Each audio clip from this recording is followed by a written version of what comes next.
নমস্কার বন্ধুরা, আজকে পড়ছি লীলা মজুমদারের পাকদণ্ডী বইটির দ্বিতীয় পর্বের ৪২তম অংশ। আমার ৪২ বছর বয়স। দিন দুপুরের পর প্রদীপিসির বর্মি বাক্স বেরোলো। সিগনেটের প্রকাশনা, মানিকের মলাট, অহিভূষণ মালিকের আঁকা ছবি, দিলীপ গুপ্তের পরিকল্পনা, সে কথা বলাই বাহুল্য। শ্রীমতী মাসিকপত্রে প্রকাশিত বড়দের উপন্যাস শ্রীমতী আর জোনাকিও বেরোলো, ছিমছাম সুন্দর চেহারা নিয়ে। তারপর হয়তো আমার আরও ৮০টা বই বেরিয়েছে, কিন্তু এমন সুন্দর একটিও নয়। সন্তারিক গুলিয়ে গেছে।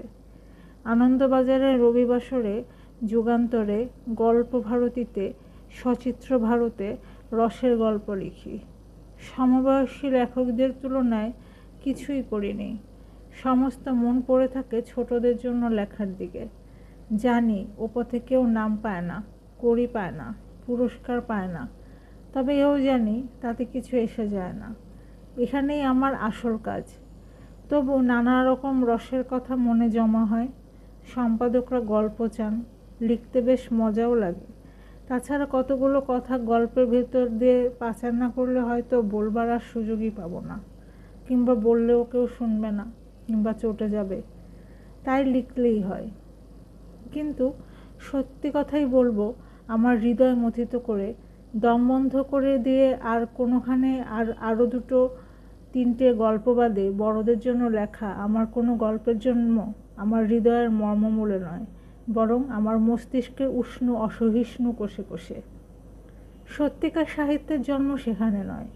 হলদে পাখির পালক লেখার আগে হয়তো ২ মাস আমার মুখে অন্ন রোচেনি, রাতে চোখে ঘুম নামেনি। সত্যিকার সাহিত্য কেউ স্বেচ্ছায় সৃষ্টি করতে পারে না, সে আপনি জন্ম নেয়। কিসের তাগাদায়, কার আশীর্বাদে তা জানি না, শুধু জানি সে আমার অন্তর্বাসী কেউ, তার উপর আমার কোনো অধিকার নেই। এ আমার বিশ্বাস আর নিজের অভিজ্ঞতা, অন্যদের কথা জানি না।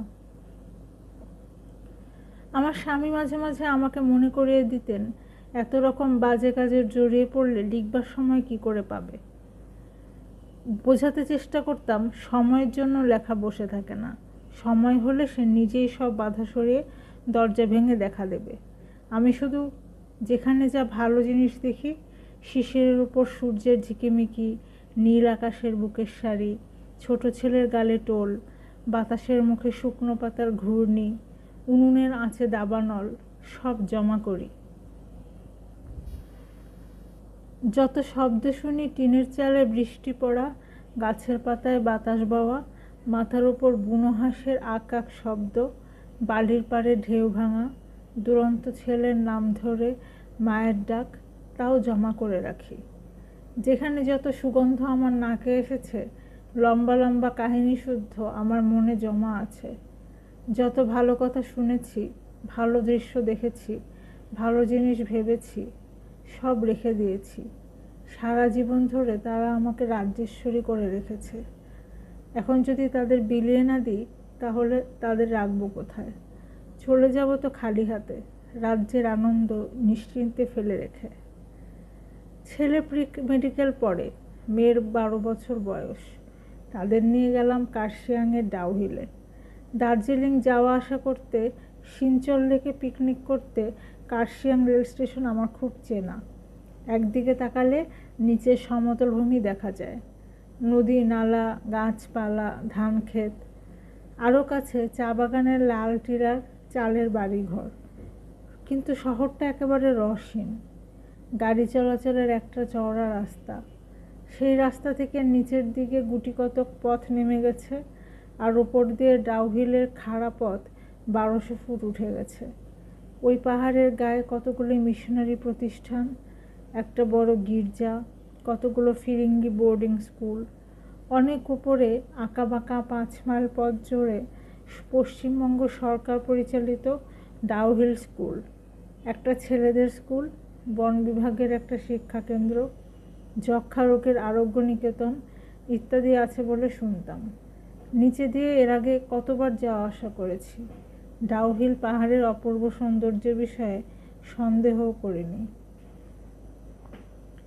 সমতলের দিকে মুখ করে বরফের পাহাড়কে আড়াল করে দাঁড়িয়ে থাকে ডাউহিল।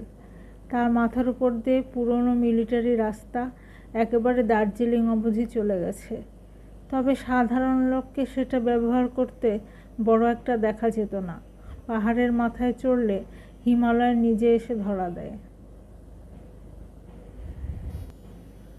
কার্শিয়াং অবধি রেলের লাইনের প্রতিটি বাঁক ছিল বড় পরিচিত। এরোপ্লেনে বাগডোগরায় নেমে ট্যাক্সি নিয়ে কার্শিয়াং স্টেশনে আসা। আগে ভাবতাম দার্জিলিং যাবার পথে নগণ্য একটা স্টেশন। কিছু দোকানপাট, হোটেল, রেস্তোরাঁ থাকলেও চোখে লাগার মতো কিছু নেই। কয়েকটা 2-3 তলা বাড়ির মধ্যেখান দিয়ে পথ উঠে গেছে। জিপ কিংবা সরকারি বন বিভাগের শক্তিশালী ট্রাক ছাড়া এক ছোট মোটর গাড়ি ওই পথে ওঠে। আমাদের জন্য ছোট গাড়ি ঠিক করা ছিল। দেখি পাকদণ্ডী পথের ধারে ধারে সুন্দর সুন্দর বাড়ি, বাগান। এসব বাড়ি কলকাতার বাড়ির মতো নয়। লাল টিনের চাল দেওয়া, ছোটোবেলায় শিলংয়ে দেখা বাংলো বাড়ির মতো। সেই রকম কাঠের ওপর লাল বা ব্রাউন রং করা গেট, গেটের ওপর লতানে গোলাপ। মনটা অন্যরকম হয়ে গেল। শিলংয়ের স্মৃতি মন জুড়ে বসল। শিলং মানেই মা। মাকে বাদ দিয়ে কলকাতায় দিব্যি বছরের পর বছর কাটিয়েছি। বয়স হচ্ছে 42। তবু হঠাৎ মার জন্য মন কেমন করে উঠল।